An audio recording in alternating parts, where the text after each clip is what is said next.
para mí son personas que conozco desde hace tiempo, que admiro y con quienes comparto muchas visiones sobre el sistema de justicia penal. Me parece, y a mí me gustaría empezar esta sesión o esta intervención con un planteamiento que tiene que ver justamente con lo que mencionaban los senadores Barbosa y Encinas en sus respectivas presentaciones. Estamos en un momento en el país en el que estamos definiendo hacia dónde vamos en temas de seguridad y justicia, pero no es el primer momento en que lo hemos hecho. Llevamos ya varios años generando una serie de reformas sobre el sistema de justicia penal o sobre temas como derechos humanos que impactan el sistema de justicia penal de manera importante. Estas reformas, yo diría, empezaron a partir del 2005 con la reforma del sistema de justicia para adolescentes, donde ya empezamos a integrar una serie de mecanismos reconocidos a nivel internacional para la protección efectiva de los derechos de los niños, niñas y adolescentes que se involucraban con el fenómeno delictivo. Viene entonces la reforma de 2008 al sistema de justicia penal, y con esa reforma me parece que no entendimos realmente la importancia que tenía como una reforma estructural también. Llevamos 7 años de reforma, estamos a un año, un poquito más, de concluir el plazo de implementación establecido en los artículos transitorios de la Constitución y todavía tenemos muchos pendientes. No solo eso, esta reforma ha sido complementada, como ya lo dije y como ya lo mencioné, con la reforma de derechos humanos y recientemente con reformas constitucionales que nos dicen o que han generado o han retomado esta tendencia de centralizar algunos aspectos también en la justicia penal. Claramente tenemos estas reformas al artículo 73 que le da competencia al Congreso de la Unión para legislar en materia penal, y derivado de estas reformas pues tenemos un Código Nacional de Procedimientos Penales, próximamente una ley de ejecución nacional, una ley de justicia para adolescentes también. Todo este marco constitucional que se ha generado alrededor del sistema de justicia y del sistema penal, pues es un marco que se ha generado a raíz de demandas legítimas de la población por más seguridad y mejor justicia. Este diseño constitucional, por supuesto, tiene que ver, y desde un punto de vista pues más académico, en el análisis de riesgo que se hace sobre qué es lo que nos puede afectar como país, qué puede afectar la seguridad de nuestro país, cuál es ese peligro que podemos correr, y por eso establecemos mecanismos constitucionales y legales para hacer frente a ellos. El problema es que cuando hacemos estos diseños constitucionales, entonces tenemos también diseños que no necesariamente se adecuan a una perspectiva de derechos humanos. La reforma al sistema de justicia penal de 2008 tuvo ese problema. Por un lado, planteábamos una serie de disposiciones que convertiría nuestro sistema de justicia penal en un sistema de avanzada, basado en principios, en derechos, y por el otro lado establecimos una serie de mecanismos y herramientas, generamos de hecho un engranaje para sobre todo la función de investigación que podría ser utilizada justamente asumiendo que existiría algún tipo de peligro en nuestro país a raíz sobre todo del tema del crimen organizado. Hay que recordar que justamente como lo mencionaba el senador Encinas, todo este tipo de reformas tienen que tener controles democráticos. Y eso es algo que tenemos muy pendiente en nuestras reformas, no porque no lo digan las leyes o no porque no asumamos que estamos buscando un sistema de penal democrático, sino porque en la práctica estamos viendo cómo se están dando diferentes tipos de interpretaciones, diferentes tipos de prácticas, de hecho, que no necesariamente van por ese camino. Me parece que este tipo de herramientas que generamos a raíz de la reforma de 2008 tienen un problema muy importante, y por esas herramientas me refiero específicamente a dos, que son el arraigo constitucional y la prisión preventiva oficiosa que llamamos, o esa prisión preventiva automática por una serie de delitos establecidos en el artículo 19 constitucional.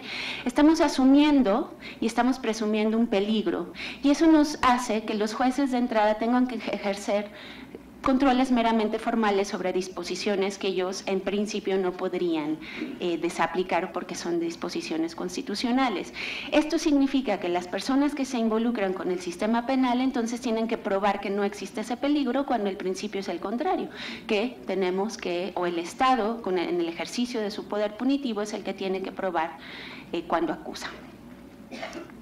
Derivado de esto, la pregunta sería, y relacionado ya más directamente con las preguntas planteadas por esta mesa, si el sistema de justicia penal pues es una herramienta para garantizar la seguridad ciudadana.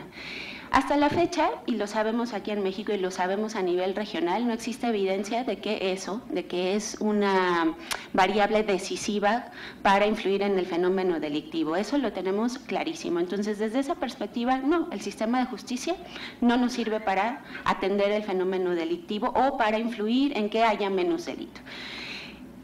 Y de hecho, la reforma al sistema de justicia penal, que plantea figuras novedosas, por ejemplo, las salidas alternas, la aplicación de criterios de oportunidad, medios alternativos de solución de conflictos, procedimientos abreviados, alternativas a la prisión preventiva, son mecanismos que de entrada incluso podrían generar ciertas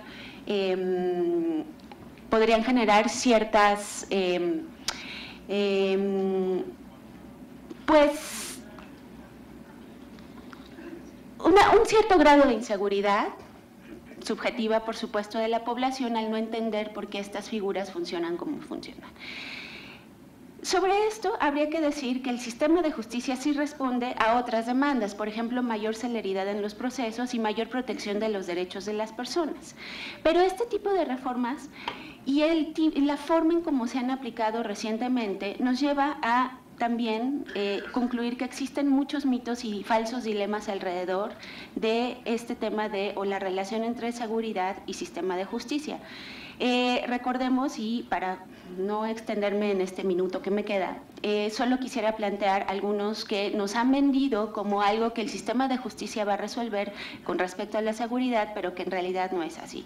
Por ejemplo, tenemos mayores penas no conducen a mayor seguridad. Sabemos, y esto es debido a la encuesta nacional de victimización, que la percepción de inseguridad subjetiva solo ha aumentado y es del 73.3%, que la cifra negra también ha aumentado, es decir, esos delitos que no se persiguen de a un 93.8% a nivel nacional. También sabemos que más prisión no es igual a mayor seguridad. Los índices de prisión preventiva, de hecho, han ido en aumento gradual, pero sostenido en los últimos años, y a la fecha tenemos una tasa de más del 43% de personas privadas de libertad. Quiero decir esto, y seguramente lo podremos discutir más adelante en la mesa. Me parece que hay disposiciones que, bajo el argumento de seguridad ciudadana, generan subsidios incorrectos a la actuación de las autoridades, típicamente a la investigación, que nos pueden generar mucha mayor ineficacia e ineficiencia del sistema de justicia penal y que no necesariamente nos van a ayudar a mejorar aspectos de seguridad. Con esto concluyo mi participación y muchas gracias. Muchas gracias, Ana.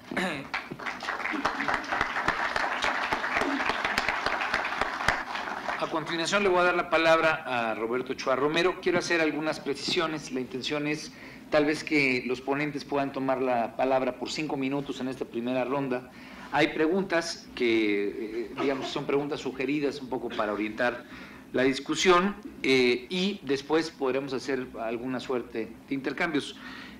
Las preguntas que están sugeridas por parte de los organizadores son si la evaluación y mejora de la situación del país en materia de seguridad pública implica necesariamente la evaluación y mejora del sistema de justicia penal, si tiene sentido disociar la discusión sobre la seguridad pública del debate sobre el funcionamiento de los procesos de administración de justicia, si es posible garantizar la seguridad pública sin mejorar sustantivamente la eficacia y la eficiencia del sistema de justicia penal, en un escenario de recursos limitados, cuáles son las prioridades de atención y mejora en la seguridad pública y en los procesos de administración de justicia, y por último, cuáles mejoras a los procesos de administración de justicia pueden potenciar sustancialmente la seguridad pública en México? Obviamente todas estas preguntas son fundamentales para el debate que estamos llevando a cabo. Ustedes escucharon a Alejandro Encinas.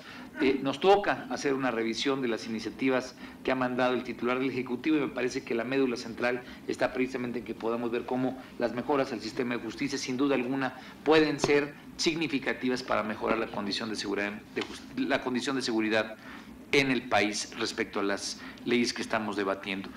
Roberto Ochoa Romero, leo muy pronto su currículum, es licenciado en Derecho por la Universidad Iberoamericana, es maestro y doctor en Derecho por la Universidad Complutense de Madrid, los grados obtenidos bajo el programa de doctorado, estudios de Ciencias Penales y Criminológicas, ha sido colaborador honorífico del Departamento de Derecho Penal de la Universidad Complutense de Madrid, del 2002 al 2003, colaborador honorario del Departamento de Derecho Civil, Penal y Procesal de la Universidad de Córdoba, España. Cuenta con un amplísimo currículum, pero pues, sin duda alguna será mejor escucharlo en este momento. Tiene la palabra. Muchísimas gracias, senador. Primeramente, agradecer al Instituto Belisario Domínguez del Senado de la República por su invitación para participar en esta mesa y compartir estos minutos con tan distinguidos colegas. Voy a intentar ceñirme a los 5 minutos que ha anunciado hace un momento el senador Ríos Peter para exponer pues de manera muy breve, desde mi perspectiva, cuál puede ser la vinculación entre el sistema de justicia penal y el mantenimiento o el aseguramiento de la seguridad pública. Bueno, voy a trazar esta reflexión desde 3 grandes esferas o 3 grandes momentos de la intervención penal. Primeramente, uno, que sería el primer momento de toque, cuál es el de la tipificación de las conductas ilícitas y de los principios vinculados a la tipificación de conductas ilícitas con reconocimiento constitucional. El segundo, la tramitación o el desarrollo de los procesos a través de las reglas básicas del debido proceso. Y como tercera esfera o momento de la intervención penal, la de la ejecución de la pena, igualmente a través de los principios y de los métodos y mecanismos que se reconocen en nuestra Constitución. Bien, en cada uno de estos momentos, la pena, en su naturaleza y cuantía, ejerce una determinada función. Al momento de la tipificación penal, entendemos, la pena ha de ser limitada por un principio toral, cual es el de proporcionalidad, que reconoce nuestro artículo 22 constitucional. Pero para calcular precisamente cuál deba ser la cantidad y la naturaleza de la pena dispuesta como amenaza por la comisión de algún delito, primero hay que revisar qué es lo que el tipo penal intenta proteger. Sobre esa base, entonces, calcular, definir cuál debe ser la naturaleza y la cantidad de pena. ¿Qué función tiene la pena ahí? ¿Cuál es ese primer momento? Pues el primer momento es indudablemente una amenaza de pena con efecto intimidador. Lo que se busca lograr en ese primer momento es desincentivar la comisión de las conductas que los tipos penales intentan prevenir, intentan eliminar. Por ello, hace un momento lo comentaba mi colega, quien me ha antecedido en el uso de la voz, por ello hemos acudido de forma gratuita e inopinada a la elevación de los rangos de pena, particularmente de la privativa de la libertad, intentando lograr ese efecto intimidador. Sucede que eso es un recurso de probada ineficacia. ¿Por qué es un recurso de probada ineficacia? Porque por muy alta que sea la pena, si se impone en aquel 3% que ya nos anunciaban hace un momento, pues pierde eficacia. Ya puede ser pena de muerte, puede ser exilio en el lugar que ustedes quieran y gusten, no va a tener ese efecto intimidador que se busca lograr. Y esto viene desde nuestros clásicos. La pena no hace falta que sea tan feroz, no hace falta penas draconianas. Lo que realmente intimida y previene la comisión de delitos es la seguridad en la imposición de la pena, lo cual nos permite transitar ya a la segunda esfera, a la del proceso. Ahí es donde empieza a desarrollarse esa eficacia preventiva, que solamente se anuncia a modo de amenaza cuando la pena está dispuesta como consecuencia de la realización de un delito. Cuando el juez entonces impone la pena, siempre siguiendo las reglas del debido proceso y respetando el criterio de culpabilidad como presupuesto y límite de la cantidad de pena a imponer en sentencia, insisto, con el reconocimiento constitucional de la cuestión, entonces se produce se refuerza ese efecto intimidador, pero a través de la integración que la seguridad en la imposición de la pena supone. Esto es que ya no estamos solamente amenazando de forma gratuita, sino que se está reforzando esa amenaza y por tanto confirmando no solamente los valores que nutren a la tipificación penal, sino también la indefectibilidad del castigo.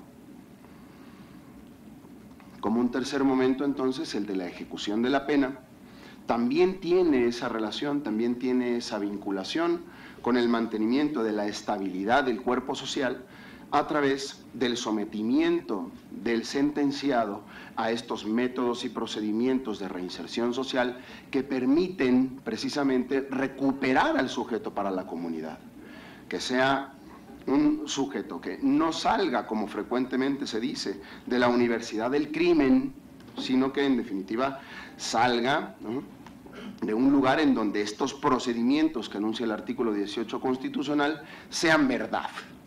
¿Dónde están esos pendientes entonces? Pues en recalcular cuáles son verdaderamente los valores sociales que se intentan tutelar a través del derecho penal y renunciar a la huida hacia el derecho penal. Entonces, no ir gratuitamente hacia el derecho penal, sino procurar el establecimiento de otros mecanismos legales igualmente eficaces para la prevención del delito. Pulir, desde luego, las reglas del debido proceso, sobre todo ahora que estamos próximos a que el nuevo sistema de enjuiciamiento criminal esté absolutamente homologado en todo el país. Y desde luego, en el ámbito penitenciario tenemos pendientes absolutamente impostergables. Si no mejoramos esa tercera esfera de intervención penal, quienes salgan de los centros de reinserción tendrán definitivamente una cédula de la Universidad del Crimen, como frecuentemente ha sucedido. Muchas gracias. Muchas gracias. Muchas gracias a Roberto, especialmente por ceñirse tan específicamente el tiempo. Moisés Moreno Hernández, licenciado en Derecho por la Universidad Veracruzana, doctor en Derecho por la Universidad de Bonn, Alemania, profesor de diversas materias en Derecho Penal y Política Criminal por la UNAM, la UAM, la UP Iberoamericana, la Escuela Libre de Derecho, entre otras, exdirector del Instituto de Investigaciones Jurídicas de la Universidad, bueno, la UB, Universidad Veracruzana, exsecretario y director académico del INACIPE. Ha dictado más de 440 conferencias y pues con la que nos dará hoy serán 441. Muchas gracias, Moisés Moreno. Muchas gracias a usted, senador, por la invitación a este foro. Traía un documento aquí que pensaba leer, pero dada la brevedad del tiempo, vamos a hacer referencia a las preguntas que usted ha señalado. Por supuesto, entre el sistema de justicia penal y el sistema de seguridad pública existe una muy estrecha relación, atendiendo precisamente al objetivo que cada uno tiene. Cada uno tiene sus respectivas funciones, sus límites, pero también tienen sus puntos de contacto. De ahí que la valoración que se haga de uno implica también hacer la valoración del otro. El problema que se ha planteado de confusión entre uno y otro sistema se da a partir de que se crea el Sistema Nacional de Seguridad Pública hace ya cerca de 20 años, sobre todo cuando dentro del propio sistema se involucran a instituciones que forman parte estrictamente del sistema de justicia penal. Y en virtud de ello, bueno, entonces no se precisa cuáles son los límites de cada uno de ellos. Sin embargo, habría que decir que del buen funcionamiento del sistema de seguridad pública hay repercusiones para el funcionamiento del sistema de justicia penal y viceversa. Si el sistema de seguridad pública tiene fundamentalmente la función de prevenir, de evitar que se cometan delitos, bueno, en la medida en que esta función se realice de manera adecuada, seguramente habrá cada vez menor número de delitos y eso hará que el sistema de justicia penal esté en mejores posibilidades de cumplir con su función.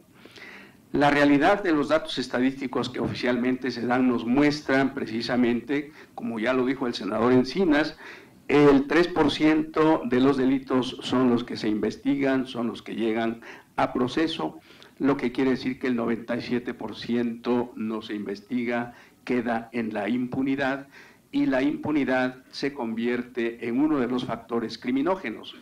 Eso quiere decir que la función que corresponde desarrollar al sistema de justicia penal, que corresponde al Ministerio Público sobre todo, pero también en el proceso, repercute también en el sistema de seguridad pública. De ahí que la idea, para efectos de enfrentar el problema de manera adecuada, pues habrá que ser más funcionales a ambos sistemas. Hasta ahora, bueno, el gobierno sin duda ha hecho una gran diversidad de modificaciones a ambos sistemas con la finalidad de que estos resulten más funcionales. Pero también ha hecho enormes erogaciones. Ha habido un uso irracional de los recursos económicos y esa enorme cantidad de dinero no se corresponde con los escasos resultados que se han obtenido en ambos sistemas. Es correcto lo que dice el doctor Ochoa en el sentido de la función preventivo general que puede jugar el sistema de justicia penal a partir sobre todo de la formulación de las leyes penales. Desde el momento en que se crean los tipos penales, se establecen las punibilidades, se espera que haya un cierto efecto preventivo del delito. La realidad nos muestra que ese efecto preventivo es muy escaso. No sabemos qué tan escaso es, pero la realidad de los delitos nos muestra que así es. De ahí, por tanto, que los delitos que se cometen pues deben ser enfrentados eficazmente por la actuación que corresponde al Ministerio Público, a la policía, a los jueces, al sistema penitenciario. Si en todo esto pues el sistema no funciona, pues igualmente repercute en el ámbito de la seguridad. De ahí entonces que habrá que admitir esta estrecha relación que existe entre ambos sistemas. No sé si todavía pueda seguir o... ¿Ah, sí? Bueno, plantea también la pregunta de si mejorando el sistema de justicia penal se puede mejorar también la seguridad pública. Bueno, pues todo tiene relación, todas estas preguntas que se han hecho tienen una muy estrecha relación. ¿Cómo se puede lograr que el sistema de justicia penal realmente sea más funcional? Se ha modificado la Constitución, como ya se ha dicho ahora, para establecer un sistema eminentemente acusatorio y oral. ¿Qué tanto este nuevo sistema va a garantizar ahora que haya menos impunidad, que haya menos corrupción y que por lo tanto se garantice de mejor manera la protección de los bienes jurídicos de los individuos y de la colectividad frente al delito? Lo que se está experimentando en los estados en donde ya funciona el sistema y en los países que ya tienen este sistema, la percepción de la sociedad es que ha crecido la impunidad, es que no se ha combatido la corrupción y los objetivos, por lo tanto, de la justicia material no se han podido alcanzar. Todos esos problemas se trataron de resolver generando un Código Nacional de Procedimientos Penales. Pero es ahí donde está el problema también de que este código no receptó cabalmente los objetivos de la reforma constitucional de 2008 y eso plantea también, por lo tanto, que estos objetivos difícilmente se pueden alcanzar. De ahí, por tanto, que no se puede garantizar a partir del nuevo sistema que ahora el sistema de justicia será más funcional y, por lo tanto, que sus resultados repercutan también de que la seguridad pública de los ciudadanos frente al delito se garantice de mejor manera. Esto plantea, por lo tanto, la necesidad de que habrá que seguir trabajando en la revisión y en la reorientación tanto del sistema de justicia penal como sobre todo el Sistema Nacional de Seguridad Pública. Yo creo que una de las funciones más importantes que debe tener el sistema de seguridad pública es el relativo a la prevención del delito. Pero la prevención del delito no como se está llevando a cabo actualmente por el gobierno federal, que tiene efectivamente un programa de prevención social del delito, pero que sus alcances, sus estrategias difícilmente las podemos conocer. Sin embargo, ha gastado una enorme cantidad de dinero, según los datos que se nos daban hace unos días, 249,000 millones de pesos, y solo han sido beneficiados, dice no sé en qué, 5.5 millones de personas. Esto es lo que plantea la necesidad también de racionalizar los recursos económicos, pero a partir de un programa efectivo de prevención general del delito. Muchas gracias. Muchas gracias al doctor Moisés Moreno, y por último le daré la palabra a María Novoa Cancela, quien tiene estudios de maestría en Ciencias Políticas, con mención en Políticas Públicas de la Universidad Simón Bolívar y una especialización en Planificación Global de la Escuela de Ciencias y Técnicas de Gobierno del Instituto Venezolano de Planificación, Caracas, del 90 al 91. Es licenciada también en Ciencias Políticas y Administrativas, mención en Administración Pública de la Facultad de Ciencias Jurídicas y Políticas de la Universidad Central de Venezuela en Caracas. Ha trabajado en el Banco Mundial, en el Banco Interamericano de Desarrollo, en el PNUD, Programa de Naciones Unidas para el Desarrollo, la Unión Europea, en USAID, en proyectos de modernización y reforma judicial. Tiene la palabra María Novoa. Muchísimas gracias. En primer término, pues quisiera agradecer al Instituto Belisario Domínguez por esta invitación, en específico al Centro para el Desarrollo, un centro de investigación para el desarrollo que es CIDAC, en el cual represento. Yo quisiera un poco abordar el tema en función de la pregunta que tenemos en esta mesa, que es la relación que existe entre justicia y seguridad. Nosotros hemos estado trabajando el tema de justicia esencialmente, pero alrededor de esta relación tenemos identificado varios mitos, que es un poco lo que les quiero presentar. Si vemos en los últimos tiempos lo que se ha decidido en términos de políticas públicas orientada al tema de justicia y seguridad, ellas han estado asumiendo esencialmente la transformación y la modernización de lo que sería la procuración y la administración de justicia, encaminadas a lo que sería la preservación y preservar y fortalecer el Estado de Derecho en México y, por supuesto, esto combatiendo la impunidad y la mejora de la seguridad pública. Esto lo estamos viendo, esta complementariedad que de estos propósitos lo hemos estado viendo en lo que fue la reforma que se aprobó en el año 2008 con lo que sería la instauración del sistema acusatorio en México, y donde vemos que aquí cuando fue publicada, pues no solamente se legisló para transformar el sistema penal mexicano, sino también se aprobaron, entre otros, lo que sería la facultad exclusiva de la Federación para emitir leyes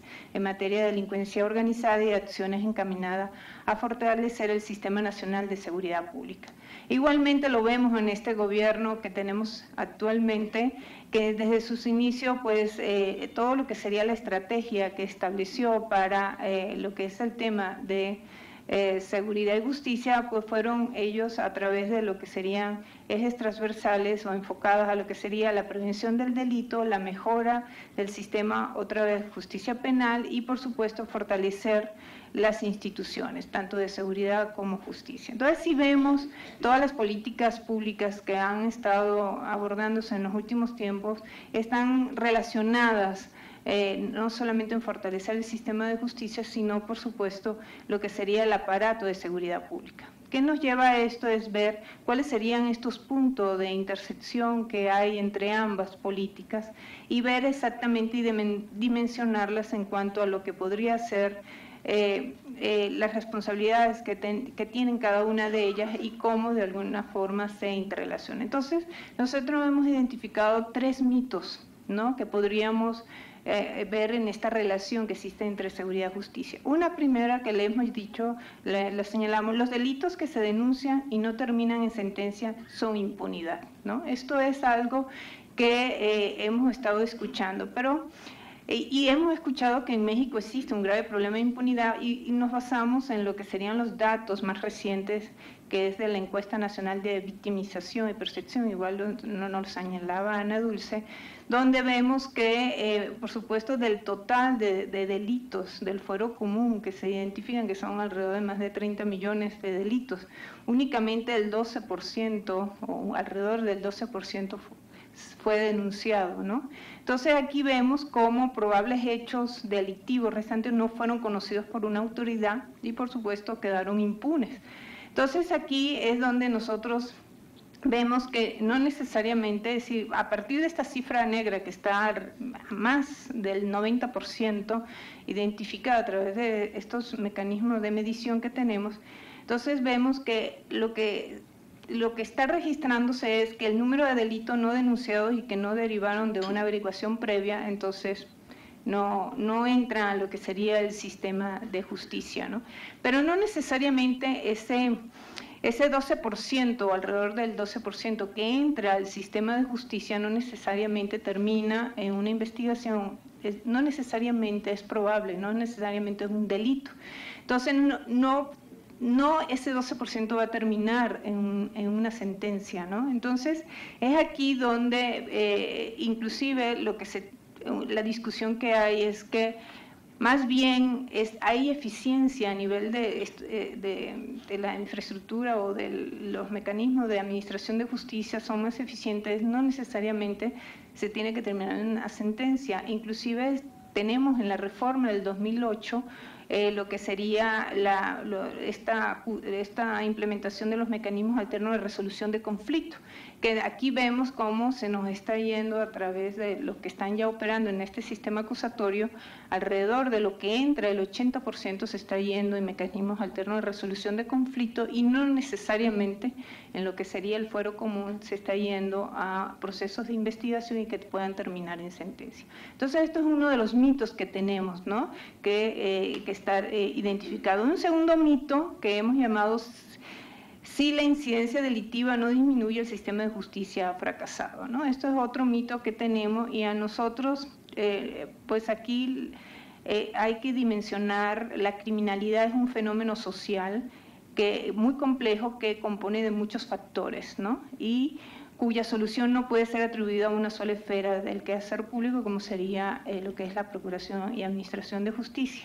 Entonces, aquí definitivamente sería ver un poco lo que tendríamos los efectos sobre la estadística delictiva. Entonces, tenemos algo que llamamos incidencia delictiva, ¿no? Que vemos que de ese total de denuncias, o mejor dicho, de delitos que del fuero común, realmente entran alrededor del 12% y de esos 12% realmente el 6% representan denuncia y solo el 0.3% llegan a tener probables delitos cometidos y que terminan en sentencia. Entonces, como ven, el porcentaje se va reduciendo al mínimo, ¿no? Otra vez aquí el mensaje no genera incentivo en términos de que se van a cometer delitos. Y si comete un delito, la probabilidad de que llegue a ser investigado y sentenciado es mínimo. Entonces, más bien es un incentivo para que se logre hacer este proceso, ¿no? Entonces, si no se mejoran estos procesos de investigación criminal y las instituciones no son capaces de perseguir y sancionar de forma más eficiente, pues no se genera un incentivo contrario, ¿no? Es decir, un efecto más disuasivo para que no se cometan delitos. Y por el otro lado tenemos lo que serían las estadísticas de lo que es la denuncia delictiva, ¿no? Entonces, como estamos señalando,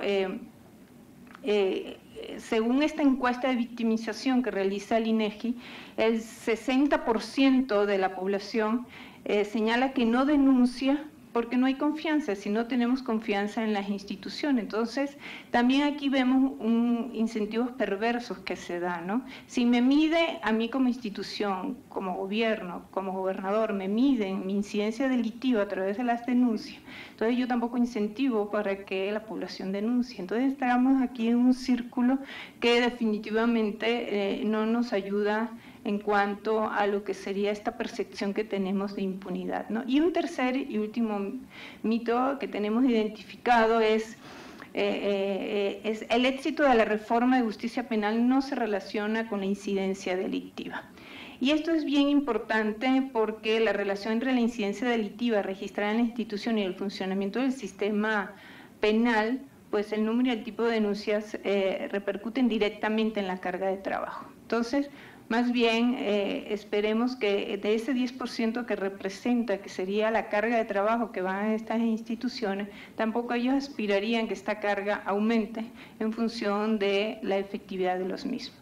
Pero aquí otra vez es importante como ir viendo y delimitando, ¿no?, que quizás estos motivos que hay de negativa de hablar de mejoras en el sistema de justicia y los índices de criminalidad hay que manejarlos con cuidado porque generamos una percepción negativa del proceso y no necesariamente lo que está sucediendo en términos de inseguridad tiene una relación directa a que el sistema de justicia y más este sistema acusatorio, que se le ha dicho que el sistema acusatorio está generando más impunidad, son mitos que se generan y falsas percepciones que pueden ir en perjuicio de lo que puede ser un proceso que es una oportunidad para el fortalecimiento de las instituciones de justicia penal en México. Muchas gracias.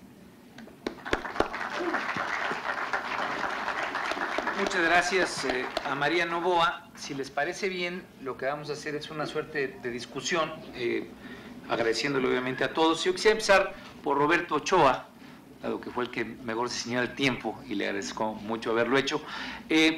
Pareciera ser que en las exposiciones de nuestros cuatro comentaristas el tema es la impunidad. Digamos, si lo que queremos es ver la correlación que hay entre seguridad y el sistema de justicia, pues es la impunidad precisamente lo que no genera los desincentivos para que el acto delictivo se presente, y con cifras como las que presentaba María, pues la verdad es que al llegar al 1%, menos del 1% de sanciones, de sentencias, pues la verdad es que estamos en una penumbra total y ninguna medida o ningún instrumento de seguridad será realmente efectivo si no hay castigo o si no hay por lo menos sentencias que permitan saber si se llevó a cabo un acto delictivo o no. ¿Qué opinas al respecto, Roberto? Y sobre todo, no solamente como parte del diagnóstico, lo que necesitamos en el Senado es saber qué cosas tienen que cambiar del sistema de justicia para que, dos palabras, y ahí seguiría después dejándole la pregunta a Moisés Moreno, que puso él en su presentación. Él habló de impunidad y habló de corrupción. Y regularmente no se habla de corrupción en el sistema judicial, y me parece que esa es una de las columnas vertebrales del debate que tenemos que empezar a dar si queremos acabar con la impunidad y si queremos un sistema de justicia que lo que nos posibilite sea verdaderamente generar seguridad. Y en ese contexto yo le quisiera pedir tanto a Ana como a María que podamos profundizar en ambas preguntas. Tiene la palabra, Roberto. Muchas gracias, senador. En definitiva, creo que, perdón por la garganta, pero bueno, son fechas ad hoc. Yo creo que a veces queremos empezar por el final. En definitiva, yo creo que la cuestión no termina por resolverse si intentamos hacerlo desde qué está pasando en la Judicatura, qué está pasando en el Ministerio Público, y me parece que estamos olvidando un poco las bases. Esos valores de los que yo hablé hace un momento son valores individuales o sociales reconocidos por todos quienes formamos parte de este país.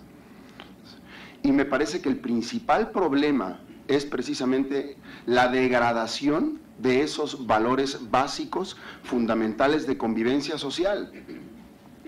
Si estamos intentando prevenir delitos a través de la inflación penal de la que hablé hace un momento, si no hay una representación mental, si no hay una introyección en cada uno de los miembros de la sociedad respecto de los valores que el derecho penal intenta proteger, y si a eso le sumamos la poca frecuencia con la que se imponen los castigos previstos como amenaza de sanción en los tipos penales, no vamos a llegar a ningún sitio. Por ahí se dice que la educación de una persona inicia 30 o 40 años antes de que esa persona nazca. Y yo creo que el problema es ese, la falta de introyección de esos valores, de asunción de esos valores que solidifican y que invitan a la cohesión social. Si el derecho penal, sobre esa misma base, viene a ser la herramienta única o fundamental para intentar resolver el problema, no lo vamos a lograr. Porque la amenaza de sanción viene dada respecto de algo que no está en la cabeza del destinatario de la norma. Entonces, no va a asumir como bueno, como propio, como necesario el respeto a lo que dice el tipo penal. Entonces, la cuestión pasa por el fomento de esos valores, por otras estrategias de prevención para que el derecho penal sea, de verdad, la última razón del Estado. Que sea un derecho penal mínimo, que sea un derecho penal pequeño, y no se intente resolver todos y cada uno de los problemas sociales a través del derecho penal, porque lo único que vamos a generar es derecho penal simbólico. Un mensaje a la nada, sin eco. Gracias. Muchas gracias. Si quiere comentar, Moisés, ahí me salió una duda de parte del comentario de Roberto y se la voy a hacer a nuestras otras ponentes. Adelante, Moisés, las palabras corrupción, impunidad, ¿cómo podemos profundizar en ese tema? Bueno, yo sí creo que pues lo que han señalado estudios, el problema de la impunidad se convierte, decíamos, en un factor criminógeno. La percepción, yo destacaba la percepción de la sociedad frente a los cambios que se van haciendo al sistema de justicia penal y de seguridad pública. Siempre que se plantea una reforma a uno u otro sistema, el argumento que se da es que con ese cambio ahora se combatirá de manera más eficaz el problema de la delincuencia, se garantizará la seguridad pública, se garantizará la protección de los bienes jurídicos más importantes de la sociedad. A partir de eso, entonces, se despiertan muchas expectativas sociales. La sociedad espera que con ese cambio ahora suceda realmente eso. Y bueno, una de las importantes o más importantes reformas que se da y donde se argumenta también esto es precisamente la reforma de 2008 y el Código Nacional de Procedimientos Penales, para efecto de cambiar el sistema procesal penal por uno predominantemente acusatorio y oral. Pero es ahí donde yo encuentro también otros mitos, así como María Novoa habló de algunos mitos, yo encuentro otros mitos en los cuales se sustenta todo este argumento que posibilita el cambio de sistema de justicia penal. Se plantea, por ejemplo, el nuevo sistema será acusatorio y oral. Y es ahí donde está, pues, la gran cosa que seguramente la gente dirá, pues, que se le engañó, porque lo que estamos viendo, si el 80% de los asuntos se va a resolver a través de mecanismos alternativos de solución de conflictos, de la aplicación de criterios de oportunidad y de otras salidas alternas, entonces, ¿qué quiere decir esto? Que el mayor número de casos no cumplirá con el objetivo de la reforma constitucional de que pues se esclarezca la verdad, se castigue al culpable, se garantice los derechos de las víctimas, etcétera, sino que la mayoría, como está sucediendo ahora precisamente en el Distrito Federal, que dicen los jueces no tienen ya qué hacer con el nuevo sistema. Si ese es el sistema acusatorio, pues entonces yo no entiendo en realidad lo que es el derecho procesal penal.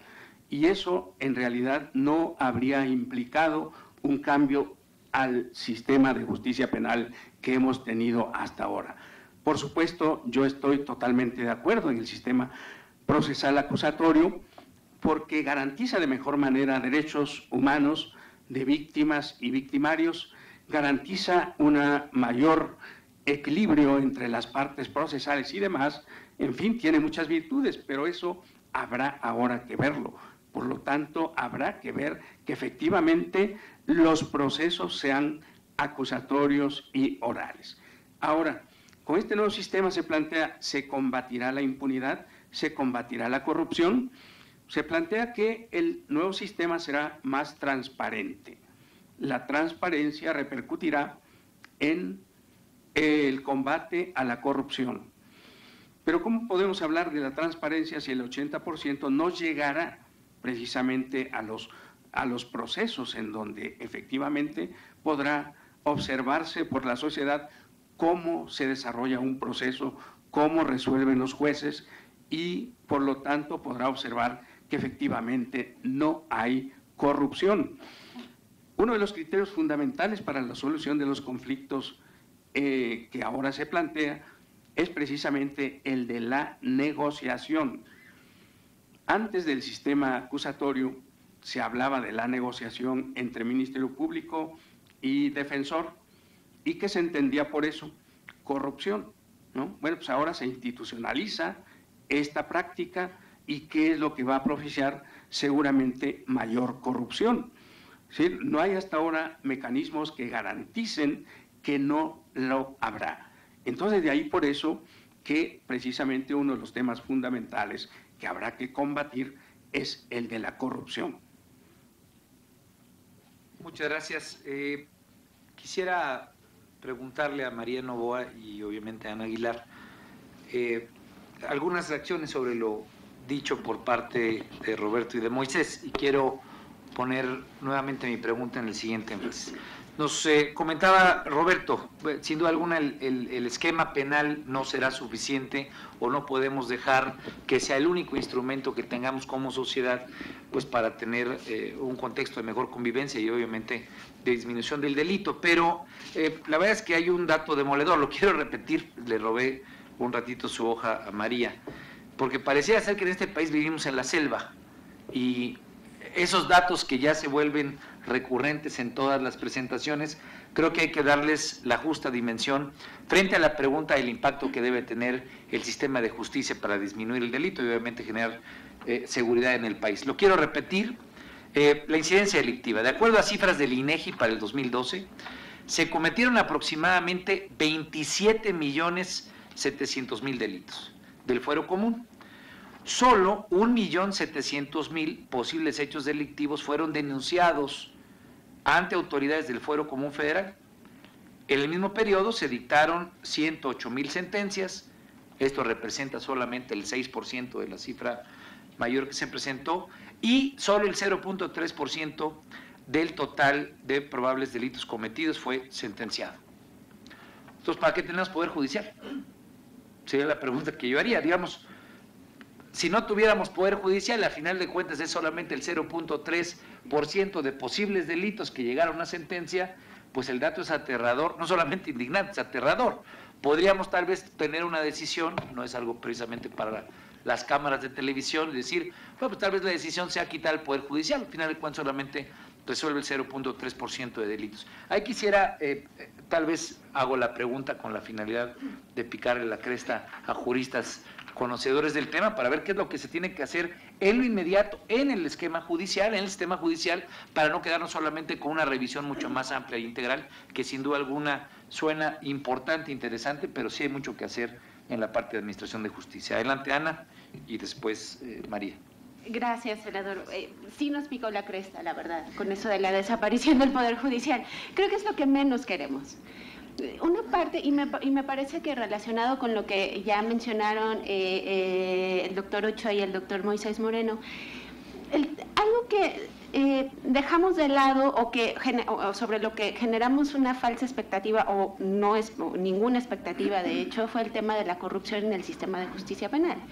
Es algo que la reforma no resuelve de ninguna manera, porque el hecho de tener una forma de procesar a las personas pues nos da solamente una ventana de cómo se hace eso, quizá nos da transparencia en ver lo que pasa durante una audiencia, pero no nos ayuda a determinar si el actuar de las autoridades que están alrededor de ese proceso es distinta a cómo la percibimos y cómo de hecho es, que puede ser corrupta. A mí me parece que también tenemos que tomar con mucha prudencia el tema de las cifras, sobre todo en el sistema acusatorio, porque como lo decía María, ahora tenemos que medir de manera diferente lo que está pasando. El hecho de que el punto 3 o la cifra que dio de casos lleguen a sentencia no quiere decir que exista impunidad necesariamente por todos los casos que sí llegan al sistema. Tenemos para empezar un problema entre los que llegan y cómo llegan. Uno puede ser que efectivamente muchos están yendo por medios alternativos, es decir, casos que no tienen que llegar a ese sistema. El sistema es costoso, entonces no necesitamos poner ahí todo. Y es un problema también porque, por supuesto, eso genera una percepción de impunidad de víctimas, de ciudadanos, de medios de comunicación que son ese puente entre el sistema y los ciudadanos, pero que nos tienen que ayudar a entender también que es una forma de funcionamiento del sistema que también puede cumplir con objetivos, por ejemplo, de satisfacción de los intereses de las propias víctimas. Eso no es impunidad. Pero sí tenemos que pensar también en otros aspectos que influyen directamente en la forma en cómo funciona este sistema y que también hemos dejado de lado en esta serie de reformas, que es el tema de la independencia de las instituciones. Si no tenemos una fiscalía que tenga una persecución o una política de persecución penal estratégica que realmente cumpla con ciertos fines, los casos que queremos que lleguen al sistema no van a llegar. Si no tenemos una defensa pública que sea un contrapeso democrático independiente a ese poder punitivo del Estado, tampoco vamos a lograr una mejor protección a los derechos de las personas que están ahí. Si el sistema no funciona, esto también puede afectar los derechos de las víctimas. ¿Por qué? Porque pues no tenemos una persecución penal efectiva, porque apenas estamos integrando una figura nueva para su protección. Y con todo esto además tenemos el Poder Judicial, que también tiene que tener independencia para generar decisiones racionales, proporcionales, que nos lleven a generar a generar una mejor percepción sobre el sistema y sobre la efectividad del sistema. Tenemos muchos pendientes en este sentido. Yo soy muy escéptica de que las leyes nacionales, por ejemplo, nos ayuden a solucionar estos problemas. La uniformidad de una ley, algo que nos ayude a que un proceso sea parecido en todos los estados, no nos cambia esas prácticas. Y eso es un pendiente muy grande que sí se tiene que tomar en cuenta al momento de legislar y al momento de generar este tipo de reformas que están, pues, en su tintero, en realidad. Sí, me salieron más dudas a mí también, pero María, las dudas las voy haciendo para seguir con esta cuestión de ir explicando lo que estamos exponiendo. Sí, hay tanto Ana como Roberto han tocado algunos puntos que quiero resaltar. Uno, definitivamente tenemos que irnos a política más de prevención. Creo que aquí es importante ir hacia una transformación no solamente de estas instituciones, sino que aquí hay una transformación, inclusive en este nuevo sistema de justicia penal que se está instaurando y operando ya en el país, en muchos de los estados y a nivel federal. La idea que se tiene es que primero lo que tiene que haber una transformación también en la sociedad con respecto a esta nueva forma de hacer justicia en México. Y creo que en parte es un poco ver cómo la parte de inseguridad y cómo la parte de prevención del delito se tiene que empezar a trabajar más con políticas públicas mucho más efectivas en ese sentido. Eso es por un lado. Por el otro lado es la percepción que también tiene la población de estas instituciones, es decir, tenemos que cambiar ciertos valores sociales en función de poder responder a estos nuevos principios de persecución y administración de justicia en México. Y por el otro lado está esto todo relacionado al tema, algo muy importante que son los costos. Es decir, no saben qué costoso es llegar a este aparato de persecución y administración de justicia. Entonces, ¿qué se busca? Tenemos que poner, es decir, no todo, imagínense que estos 20 y tantos millones de delitos entraran al sistema de persecución y administración de justicia. No hay recursos que pueda soportar todo esto. Entonces, tenemos que buscar otras formas, ¿no? Y la idea es, y yo sí creo que lo beneficioso que son estas salidas alternas que están establecidas, ¿sí? Porque de todos estos millones de presuntos, es decir, presuntos delitos, porque todavía no sabemos si la denuncia realmente es un delito, ¿no? Es cómo lograr que, hablamos del porcentaje del 80%, ¿no? De estas denuncias que entran al sistema, cómo se tienen que ir por salidas alternas, porque lo que tiene que buscarse es que este aparato de persecución y administración de justicia realmente se enfoque en aquellos delitos que tienen alto impacto y que definitivamente sí tienen que llegar a esta sentencia, porque aquí es el efecto disuasivo que tiene que ver no a corto, sino que esto viene a mediano y largo plazo sobre la conducta delictual en la sociedad, ¿no? Es decir, también hay un efecto disuasivo en estas decisiones. Entonces, lo que llegue a decisiones tienen que ser realmente aquellos delitos que sí tienen impacto y que definitivamente la sanción y la pena va a tener un efecto disuasivo en la sociedad y que no se vuelvan a cometer estos delitos, ¿no? Entonces, pero esto se tiene que combinar con otros tipos de políticas públicas más de prevención. Y aquí es tocar temas de educación, es decir, otros temas más estructurales en la sociedad que nos permitan hacer cambio, no a corto plazo, porque son procesos que no son de corto plazo, son procesos que tienen que tocar factores muy estructurales, entonces estamos hablando de mediano y largo plazo, pero lo que sí se tienen que trabajar y enfocarse y tener una visión en este sentido. Yo sí creo que el sistema acusatorio, más en el fuero común, tiene en términos de beneficios a la sociedad aspectos muy positivos, es decir, no es solamente costos a las instituciones, son costos en la población, es decir, entrar en un proceso judicial es costoso para la sociedad, entonces aquí tenemos un tema importante también de acceso a la justicia. Entonces yo sí creo que son elementos que tenemos que poner en la mesa y un poco valorarlo en ese sentido, y definitivamente ya con este nuevo sistema de justicia penal tenemos que empezarnos a medir de forma diferente. ¿Por qué? Porque tenemos que generar tantos incentivos en la sociedad como incentivos en las instituciones y en los gobiernos para que se logre dar un efecto positivo en cuanto que efectivamente, primero, esta cifra negra se reduzca, ¿no? Es decir, que realmente tengamos, porque esto es percepción, al final no tenemos información confiable y oportuna de lo que está pasando. Esto es pura percepción, son encuestas que hacemos porque no tenemos el dato, no tenemos el dato. Esto es bien importante significarlo porque tenemos un grave problema en nuestras instituciones que no generamos los datos y la información para poder generar políticas públicas mucho más efectivas.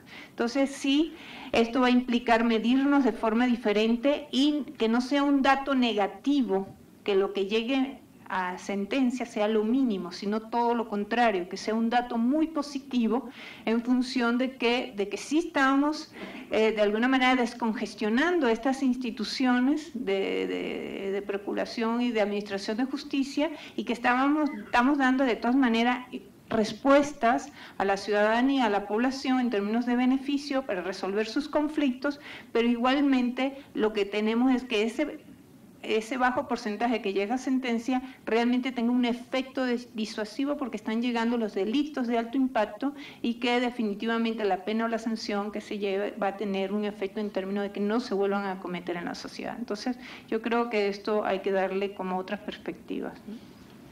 Muchas gracias, María. Tenemos, me pide el comité de organización que diéramos ya un último capítulo de comentarios. Yo quisiera preguntarles, como senador que va a estar metido en con otros 127 compañeros, ¿cuáles serían los tiros de precisión? ¿Cuáles serían las recomendaciones, digamos, frente a un contexto amplio de un debate que sin duda alguna busca ser integral y que incluso en los comentarios de Ana Aguilar va hasta el tema de la independencia del propio Poder Judicial, como ella lo sugería?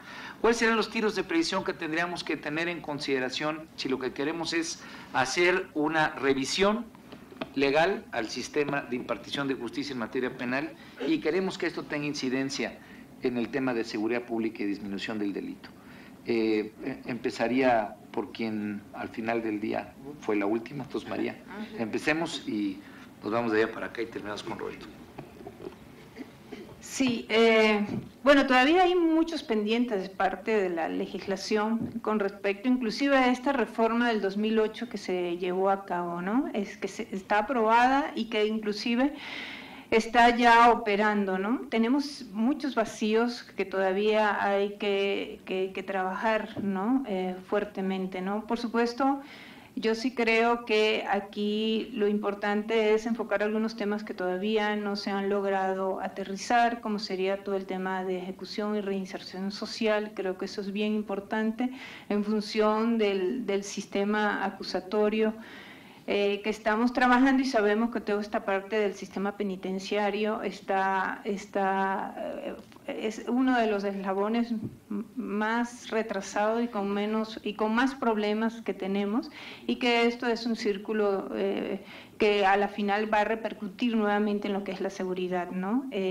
Y por el otro lado, sí creo que tenemos que lograr toda la armonización y el tema de lo que sería la regulación de lo que es la actuación policial, ¿no? Tanto a nivel de la policía preventiva como lo que estaríamos ya trabajando en lo que es la policía de investigación, pero esencialmente lo que es la policía preventiva, que inclusive siempre en general es la primera interviniente, es la que es más cercana a la población, ¿no? Y que en todo caso desde ahí puede partir todo un proceso penal que se está estableciendo. Y por el otro lado, creo que a nivel de las instituciones, y que creo que desde el mismo Congreso se debería de promover, es cómo lograr empezar a exigir rendición de cuentas a nivel de las instituciones, y más estas instituciones de seguridad y justicia, donde sabemos que son cajas negras, donde no sabemos a ciencia cierta qué es lo que sucede,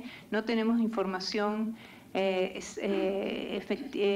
calidad y oportuna en cuanto a lo que sería ya después esto impactar a lo que podrían ser el desarrollo de políticas públicas mucho más efectiva en términos otra vez de lo que es la parte de prevención, que sería un elemento que creo que hay que fortalecer. Muchas gracias. Muchas gracias, María. Tiene la palabra Ana Aguilar. Gracias. Yo diría que la expectativa, creo, que tenemos todos los ciudadanos y quienes trabajamos en estos temas con respecto a estas reformas es racionalidad.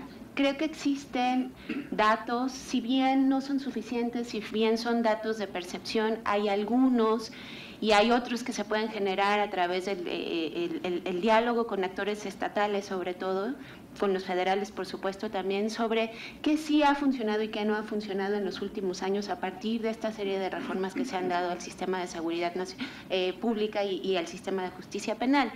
Me parece que una cosa que hemos quizá subestimado también en los últimos años ha sido esta comunicación que puede haber entre ambos sistemas, que forman uno solo al final del día, que están interconectados y que creo que el sistema de justicia también, con muchos límites, pero puede realmente ser puede proveer de información al sistema de seguridad, y en este sentido, por lo tanto, también puede proveer de información a las distintas reformas que se pretenden hacer en los próximos días, semanas, meses quizá.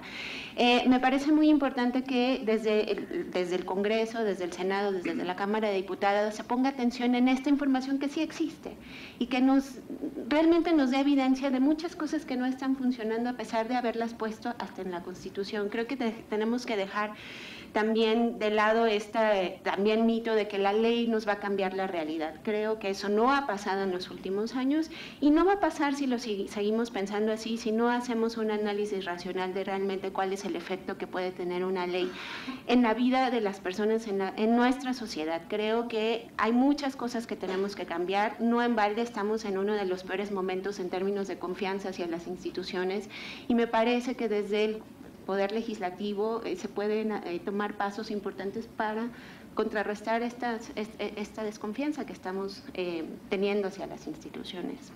Muchas gracias, Ana. Doctor Ochoa. Perdón, doctor Moisés Molina. Gracias. Bueno, yo creo que todavía hay muchos pendientes en materia de justicia penal y seguridad pública. Creo que uno de los grandes pendientes que siempre ha estado en las últimas décadas, y en virtud de ello es que los sistemas no resultan funcionales, es el diseño de una política criminal integral y coherente para el Estado mexicano. Tanto el sistema de justicia penal como seguridad pública forman parte de la política criminal, pero hasta ahora cada uno está funcionando de manera disociada, como si tuvieran objetivos diferentes, y de ahí que aun cuando se les reformen, no resultan funcionales. A partir de una política criminal integral, se plantea, por lo tanto, la necesidad de revisar a fondo el Sistema Nacional de Seguridad Pública. Yo creo que a sus 20 años no ha mostrado eficiencia, ha costado mucho y debe ser reorientado totalmente. Yo creo que lo más recomendable sería diseñar un sistema nacional de prevención del delito, y este podría en el futuro realmente traer como consecuencia que haya una disminución del delito. Eso podría hacer a un lado al propio Sistema Nacional de Seguridad Pública, pero además eso repercutiría a que todo eso que estamos mencionando ahora, que el sistema de justicia penal está sobresaturado, que no tiene la capacidad de atender tantos millones de delitos que se cometen, bueno, pues por más que se le reforme al sistema, nunca tendrá esa capacidad si el sistema de prevención del delito no funciona. Entonces, a partir de ahí, habría igualmente que diseñar un sistema, llámesele nacional o local, un sistema de mecanismos alternativos de solución de conflictos y de justicia restaurativa.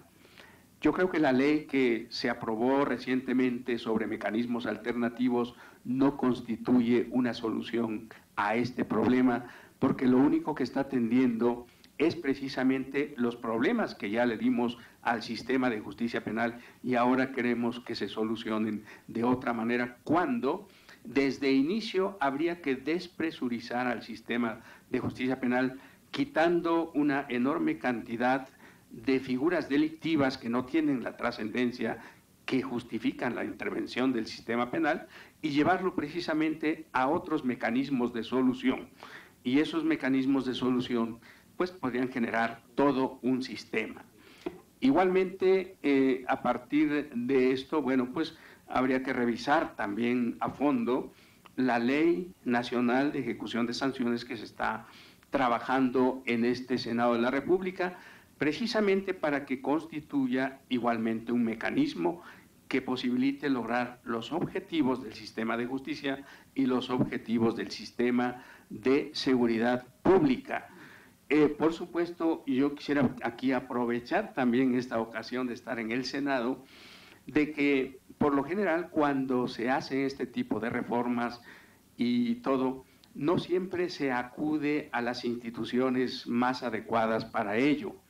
En México, desde hace casi 40 años, se creó una institución que tiene precisamente la función de diseñar modelos de política criminal, modelos de justicia penal, modelos de seguridad pública que pueda seguir el gobierno, tanto federal como local, que es precisamente el Instituto Nacional de Ciencias Penales. Este instituto ha sido sumamente desaprovechado en todo este proceso de reforma al sistema de justicia penal de los últimos años y no obstante eso, pues ahora en este Senado de la República existe precisamente un decreto para la creación de la Fiscalía General de la República y en ese decreto hay un artículo transitorio, el 14, que trata de desaparecer al Instituto Nacional de Ciencias Penales cuando lo que se busca es fortalecerlo y asignarle estas tareas tan importantes que sin duda pues repercutirían no solo en el cultivo de las ciencias penales en México y de la política criminal, sino fundamentalmente en el diseño de las políticas públicas que se requieren en materia de justicia y seguridad pública. Gracias. Muchas gracias, doctor. Y por último, Roberto Ochoa. Muchas gracias. Sumisión versus obligación. Esa es la ecuación que hay que invertir. ¿Por qué está inflacionado nuestro derecho penal? Pues porque la ecuación es sumisión versus obligación. Esto es que atendemos porque lo tenemos que hacer, porque hay una amenaza de sanción, no porque nos nazca. Lo que tenemos que invertir es esa ecuación, sumisión versus obligación, que se convierta en obligación versus sumisión. Eso va a despresurizar el derecho penal. ¿Qué es lo que recae en el derecho penal? Pues ahora mismo todo. Si acudimos solamente al conjunto de leyes federales que contienen delitos, pues hay alrededor, salvo las que se acumulen en esta semana, 55 leyes federales que contienen delitos, más la parte especial del Código Penal. Eso es muchísimo derecho penal, es muchísimo. ¿Cómo desinflar, cómo desincentivar la huida hacia el derecho penal? Mejorando aquello que debe anticiparse al derecho penal. Hace un rato se hablaba con mucha claridad del mejoramiento de los esquemas policiales municipales. Bueno, pues muy bien, ese es uno de los tantos esquemas a los que podemos acudir para efectos de desinflar el derecho penal. Esto es, si empezamos a entender que hay otros mecanismos de cohesión social que funcionan antes del derecho penal, el derecho penal no va a tener que resolverlo todo. Porque si la respuesta del Estado sigue siendo el derecho penal y junto con el derecho penal de emergencia, corremos un riesgo muy grande de que después la emergencia penal lo contamine todo. Es tan sencillo como reformar la Ley Federal contra la Delincuencia Organizada en su artículo 2 para ponerle cada vez más delitos, para poder aplicar todo ese derecho penal y procesal penal de excepción al delito que sea. Ese es el riesgo que se corre si no invertimos la ecuación. Y no es solamente educación en aulas lo que se requiere, es educación en aulas, en la casa, en la calle, en protección civil, en definitiva del reforzamiento de esos valores que ya citaba y que de suyo permiten reprimir la idea de una acción penalmente relevante. O sea, ya no habría necesidad de subir penas porque yo mismo no tengo por qué delinquir, no delinco porque no está bien, no mato porque es valiosa la vida del otro, no robo porque vale el patrimonio del otro, no porque tenga una amenaza grandísima de pena. Eso es a lo último que tenemos que llegar. Donde estamos fallando es en lo que tiene que haber antes del derecho penal. El derecho penal es el garrote. Vamos a llegar al garrote hasta que sea estrictamente necesario. Ese es mi opinión. Pues muchas gracias al doctor Roberto Ochoa. Sin duda alguna, los comentarios de los ponentes solamente abren o dejan una semilla sembrada para que continuemos este diálogo y especialmente para seguir robándoles ideas, conocimiento, para que enriquezcan el debate del Senado. Si me acompañan, por favor, agradeciéndoles con un aplauso a nuestros ponentes.